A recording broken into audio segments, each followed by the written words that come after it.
สำหรับค่ำคืนนี้ถ้าทุกคนอยากมีความฝันพรุ่งนี้เราเจอกันต้องไปนอนซะก่อนครับถึงจะฝันได้นะครับนะ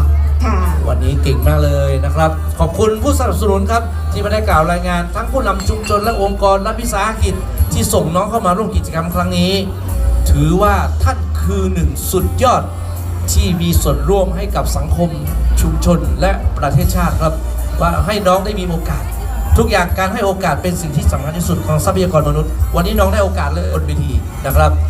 ก็ทำหน้าที่ตัวเองให้ดีที่สุดนะครับ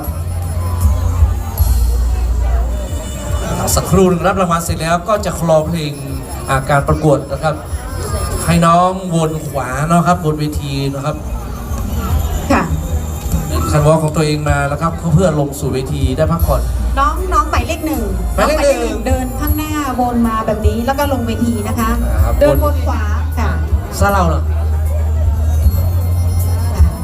น้องรอสักครู่ฟังเพลงก่อนนะคะเพราะว่าเดี๋ยวมันจะร้อนค่ะเอาเพลงขอเพลงครับเพลงมา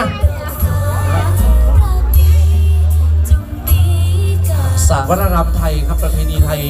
เป็นได้ทั้งหมดทุกเสียงเพลงครับเป็นสิ่งที่สื่อสร้างสรรค์ก็รวมศิลปะบูรณาการไม่ว่าจะบนดอยหรือพื้นราบเราเป็นคนไทยครับเพลงไทยเพลงทุกเพลงครับสื่อสารสัมพันธ์มิติให้เราขับเคลื่อนด้วยมิติของดนตรีกีตาร์นะครับโดยมีทัศนคติที่ดีต่อเพลงไทย